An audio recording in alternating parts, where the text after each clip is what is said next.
तस्य ज्ञानाञ्जनशलाकया चक्षुरुन्मिलितं तस्मै श्रीगुरवे नमः। श्रीचैतन्यमनोभीष्टं स्थापितं येन भूतले स्वयं रूप कदा मह्यं ददाति स्वपदान्तिकम्। वन्देऽहं श्रीगुरो श्रीयुतः पदकमलं श्रीगुरुवैष्णवांश्च श्रीरूपं साग्रजातं सहगना रघुनाथान्वितं तं सजीवं साद्वैतं सावधूतं परिजनसहितं कृष्णचैतन्यदेवं श्रीराधा कृष्णपादात् सहगना ललिता श्रीविशाखान्वितं च नमो विष्णुपादाय कृष्णप्रेष्ठाय भूतले श्रीमते भक्तिवेदान्त स्वामिनिति नामिने। नमस्ते सरस्वती देवे गौरवाणी प्रचारिणे निर्विशेष शून्यवादी आष्टातरीशतारिणे वञ्चाकल्पतरुश्च कृपा सिन्धुवेव च पतितानां पावनेभ्यो वैष्णवेभ्यो नमो नमः। जय श्री कृष्ण चैतन्य प्रभु नित्यानंद श्री अद्वैत गदाधर श्रीवासादि गौर भक्तवृंद। हरे कृष्णा कृष्णा कृष्णा हरे हरे हरे राम राम राम हरे हरे। हरे कृष्णा। टेक्स्ट 28। ततो विशेषं प्रतिपद्य निर्भयस् तेनात्मना नापो मलमूर्ति अतवरन्।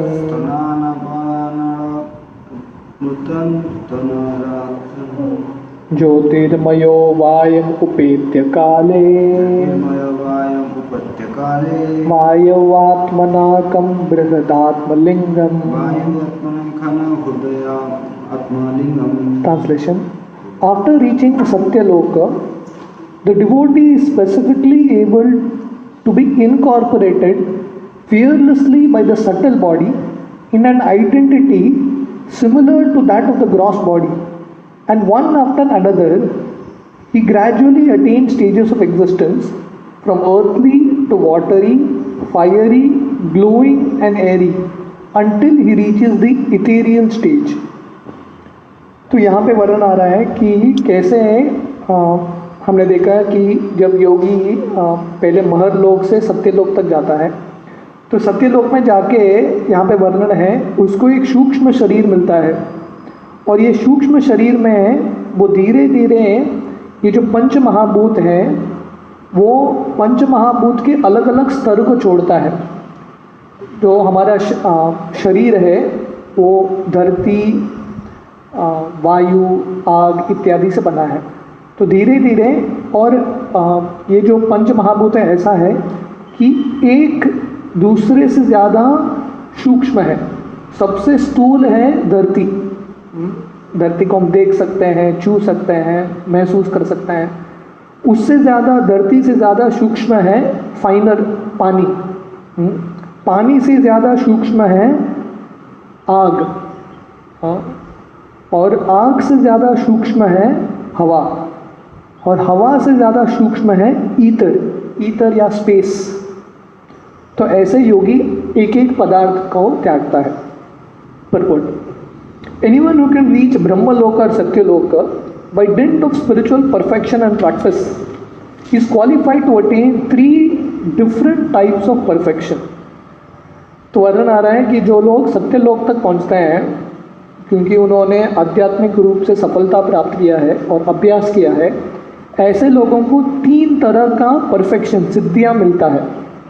One who has attained a specific planet by dint of pious activities attains places in terms of his comparative pious activities. तो बाकी ऊंचे लोकों में जाने के लिए पुण्य कार्य की ज़रूरत है। तो जितना पुण्य कार्य है उतना ऊंचा लोक की प्राप्ति होती है। One who has attained the place by dint of Virata or Hiranyagarbha worship is liberated along with the liberation of Brahma. तो जिसने विराट रूप या हिरण्यगर्भ का जो ये पूरे ब्रह्मांड के जो आत्मा है विराट रूप, उनकी आराधना करते हैं, ऐसे व्यक्ति को सत्यलोक की प्राप्ति होती है। और जब ब्रह्मा जी का मुक्ति होता है, इन सब भक्तों का भी मुक्ति हो जाता है ब्रह्मा जी के साथ। But one who attains the place by didn't of devotional service is specifically mentioned here in relation to how he can penetrate into the different coverings of the universe and thus ultimately disclose a spiritual entity in the absolute atmosphere of spiritual existence।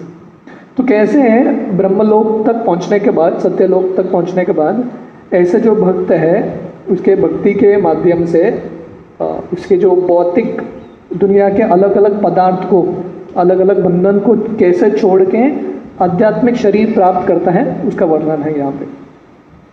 According to Srila Jiva Goswami, all the universes are clustered together up and down and each and every one of them is separately 7-fold covered.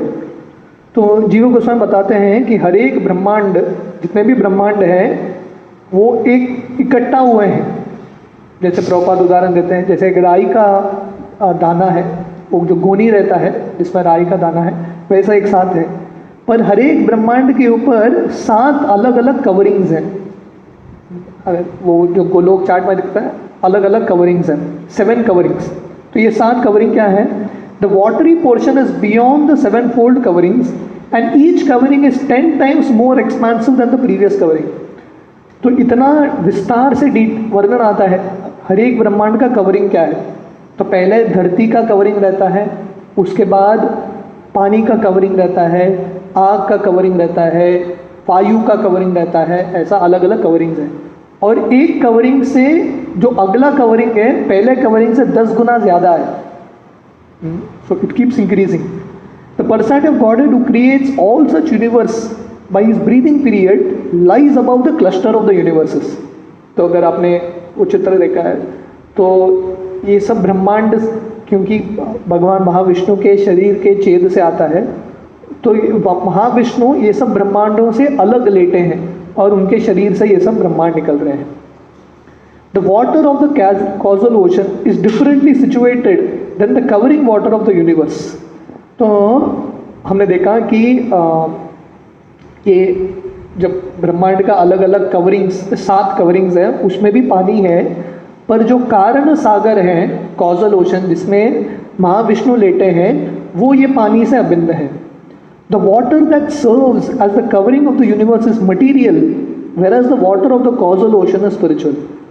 तो ब्रह्मांड का जब पानी का covering रहता है, आवरण रहता है, और कॉजल ओशन, कारण सागर, वो भी पानी है। इन दोनों में फ़र्क क्या है?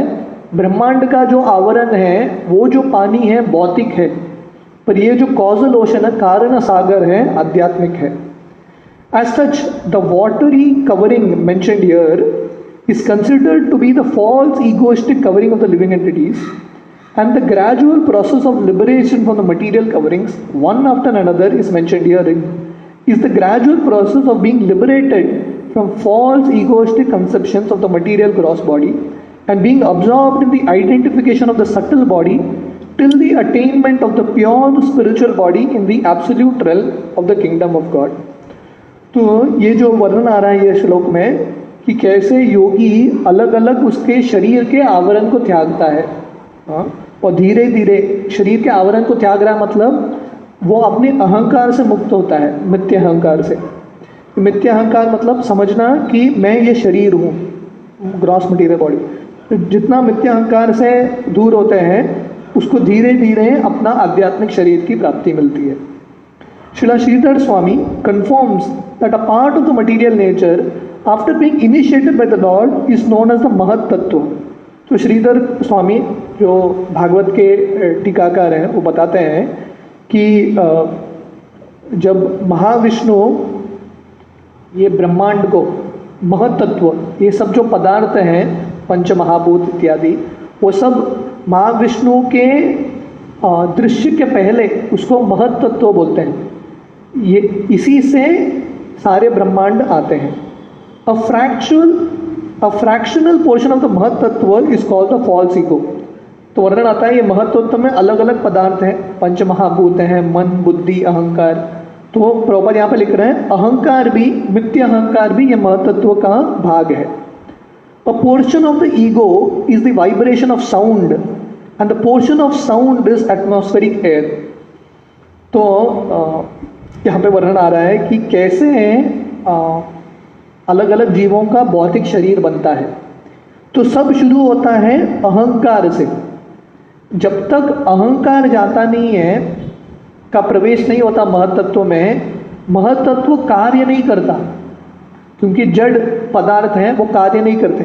तो पहले अहंकार जाता है और अहंकार की वजह से साउंड वाइब्रेशन, आवाज़ शुरू होता है।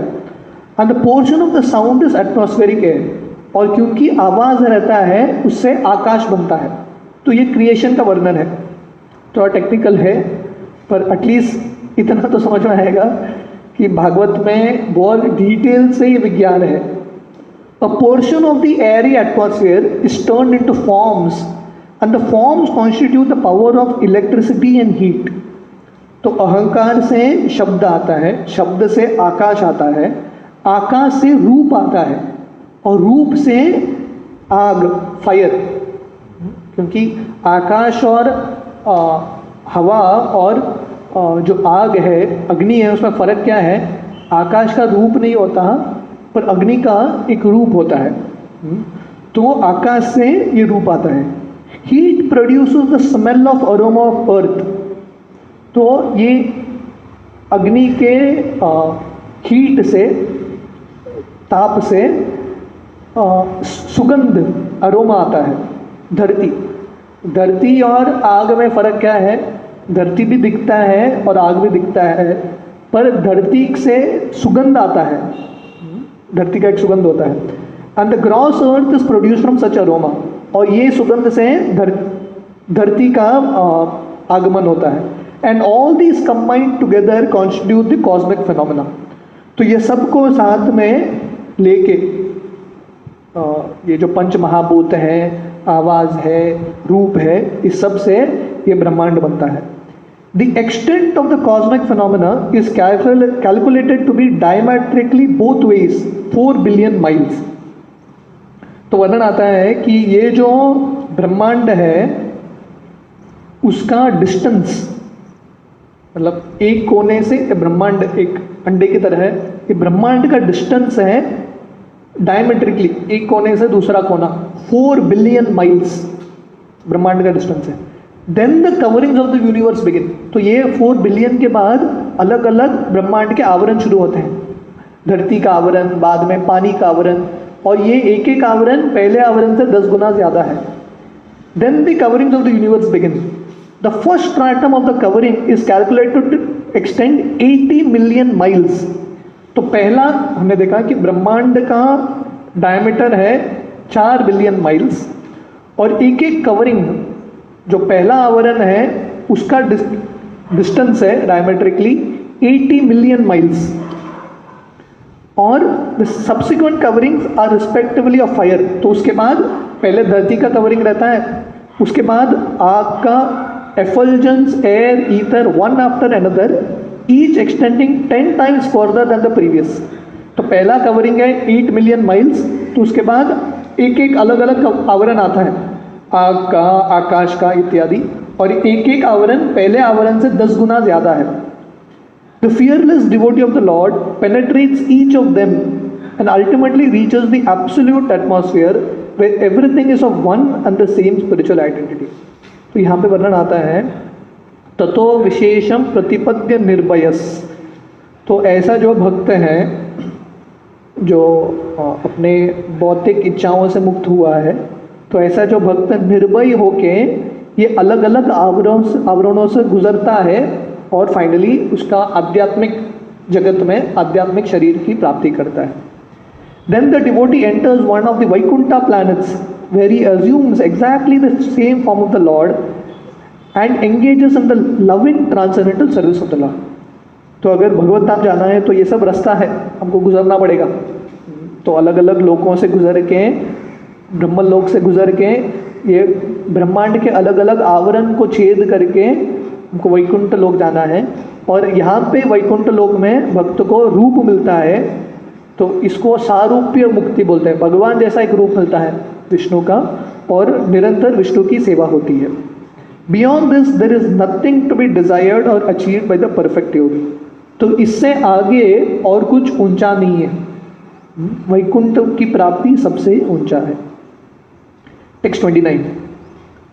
ग्रानेन गंधम रसनेन वैरसम रूपम च दृश्या श्वसनम तव चैव श्रोतेन चोक्तेय नभो गुणत्वम प्राणेन चाक्तिम उपैति योगी।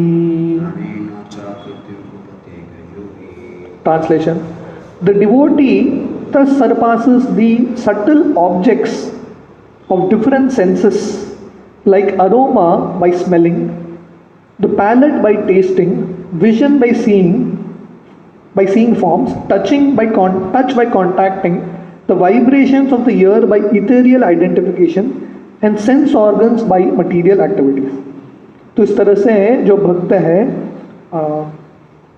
अलग अलग इंद्रियों को और इंद्रियों के संपर्क में जो इंद्रिय वस्तु आते हैं उससे मुक्ति पाता है। तो ये इंद्रिय और इंद्रिय वस्तु क्या है? The subtle objects of different senses like aroma by smelling. तो हमारा जो सूंघने का जो शक्ति है उसके लिए नाक दिया है भगवान ने। पैलेट बाय टेस्टिंग, हमारा जो जीवा है अलग अलग चीज़ों का स्वाद लेता है। और आंख दिया है देखने के लिए अलग अलग रूप, स्पर्श दिया है अलग अलग चीज़ों को छूने के लिए, और कान दिया है अलग अलग आवाज़ सुनने के लिए। तो ऐसे जो योगी है ये सब अपने इंद्रियों को, भौतिक इंद्रियों को और इंद्रिय भोग के वस्तुओं को त्यागता है। Purport: Beyond the sky there are subtle coverings resembling the elementary coverings of the universe. The gross coverings are a development of partial ingredients of subtle causes. तो ये हमने देखा कि ब्रह्मांड के अलग अलग आवरण हैं, भौतिक आवरण है, उसके परे हैं सूक्ष्म आवरण। तो भागवतम में हम देखेंगे ये अध्याय में और अगले ये स्कंद में और अगले स्कंद में क्रिएशन का वर्णन आता है, कैसे सृष्टि होता है। तो समझ में आता है कि पहले सूक्ष्म चीज़ से स्थूल शरीर आता है, स्थूल चीज़ें आती है।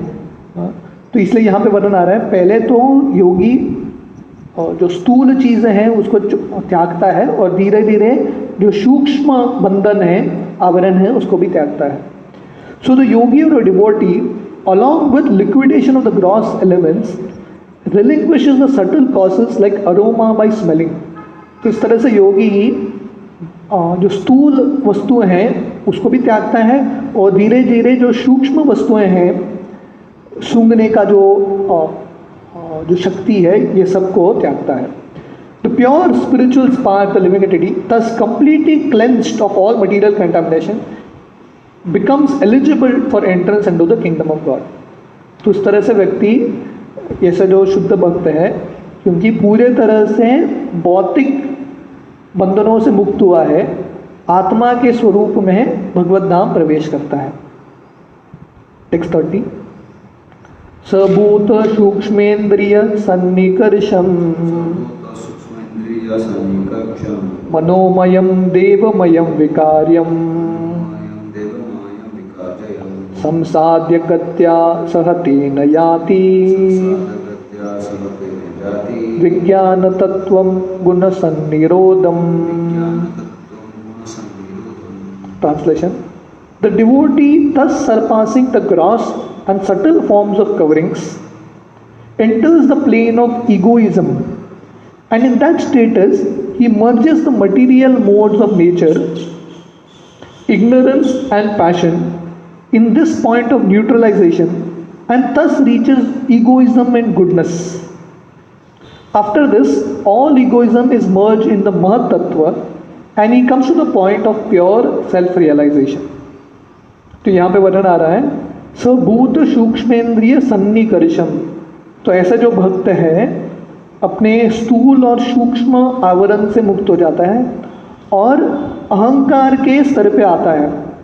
तो पहले उसने अलग अलग आवरण को, भौतिक आवरण को छोड़ दिया और फाइनली अहंकार से डील करता है। तो जैसा हमने देखा कि अहंकार की वजह से, अहंकार ये आत्मा को जो आध्यात्मिक है और ये भौतिक पदार्थों को जुड़ाता है। तो अहंकार से मुक्त होना सबसे महत्वपूर्ण है और सबसे कठिन भी है। तो ऐसा योगी धीरे धीरे अलग अलग पदार्थों को छोड़ के पहले अपना जो अहंकार, अहंकार का भी 3 विभाजन है, रजोगुण का अहंकार, तमोगुण का अहंकार और सत्वगुण का।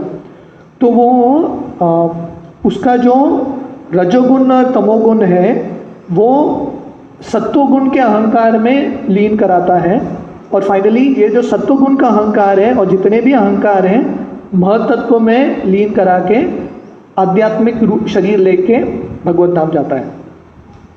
तो ये काफ़ी लंबा तात्पर्य है प्रभुपाद का। हम एक पैराग्राफ पढ़ेंगे और कल सुबह कंटिन्यू करेंगे। Purport: Pure self-realization, as we have several times discussed, is the pure consciousness of admitting oneself to be the eternal servitor of the Lord. तो प्रभुपाद यहाँ पे बता रहे हैं, तो जैसे एक श्लोकास बहुत टेक्निकल लगता है पर सारांश बहुत सिंपल है। तो प्रभुपाद यहाँ पे बता रहे हैं साक्षात्कार का मतलब, आत्मा साक्षात्कार का मतलब है कि जैसे हमने बहुत बार चर्चा किया है, आत्मा को या चेतना को भगवान के दास के रूप में स्थित करना। Thus one is reinstated in his original position of transcendental loving service to the Lord, as will be clearly explained in the following verse. मुक्ति हत्वा इत्वता रूपम स्वरूपेण व्यवस्थिति। तो वर्णन आता है मुक्ति का मतलब है अपने ओरिजिनल जो स्वरूप है उस पर स्थित होना। तो जब ऐसा भक्त भगवान के दास के रूप में वैकुंठ में स्थित हो जाता है, this stage of rendering transcendental loving service to the lord without any hopes of emolument from the lord और any other way can be attained when the material senses are purified and the original pure state of the senses is revived. तो ऐसा जो स्तर है मुक्ति का, वो प्राप्त कैसा होगा? जब हम भगवान से कुछ अपेक्षा नहीं रखेंगे भौतिक इच्छाओं को पूरा करने के लिए और हमारे इंद्रियों को शुद्ध बनाएंगे भगवान की सेवा में लगा के, युक्त करके, तब हम हमारे इंद्रिय शुद्ध बनेंगे और मुक्ति का स्तर पाएंगे। It is suggested here in that the process of purifying the senses is by the yogic way, namely the gross senses are merged in the mode of ignorance and the subtle senses are merged in the mode of passion. तो यहाँ पे वर्णन है कि योगिक मार्ग क्या है। ये अलग अलग भौतिक जो कल्मश है उसे मुक्त होने का। तो यहाँ पे वर्णन आ रहा है कि ये जो योगी है अपना जो स्थूल इंद्रिय है वो अहंकार, वो तमोगुण में मिलाता है और जो सूक्ष्म इंद्रियां हैं वो रजोगुण में मिलाता है। The mind belong to the mode of goodness and therefore is called देवमय और गॉडली। तो यहाँ पे वर्णन आ रहा है मनोमयम देवमयम विकार्यम। तो मन को देवमय बोला गया है क्योंकि मन सत्वगुण से बनता है। Perfect purification of the mind is made possible when one is fixed in the conviction of being the eternal servitor of the Lord. तो मन का शुद्धिकरण कैसे संभव है? जब हम फिक्स हो जाएंगे, स्थित हो जाएंगे कि मेरा एक ही स्वरूप है, मैं भगवान का दास हूँ, तब मन शुद्ध बनेगा। Therefore, simple attainment of goodness is also a material mode. One has to surpass the stage of material goodness and reach the point of purified goodness और वसुदेव सत्व। तो हमको ये भौतिक दुनिया का जो सत्वगुण है उससे भी आगे जाना है, क्योंकि ये भौतिक दुनिया का सत्वगुण भी भौतिक है, इससे आगे है वसुदेव सत्व या विशुद्ध सत्व, जो सबसे शुद्ध सत्व है, प्यूरिफाइड गुडनेस। और ये वसुदेव सत्व पहुंचने के बाद व्यक्ति को भगवत धाम की प्राप्ति होती है। दिस वसुदेव सत्व helps one enter into the kingdom of God. तो इस तरह से व्यक्ति जब अपना इंद्रियों को भगवान की सेवा में लगाता है तो उसका मन शुद्ध बनता है और वसुदेव सत्व या विशुद्धि सत्व के स्तर पे आता है और उसको वैकुंठ धाम की प्राप्ति होती है। तो इसके आगे का जो तात्पर्य है वो हम कल सुबह कंटिन्यू करेंगे। हरे कृष्णा।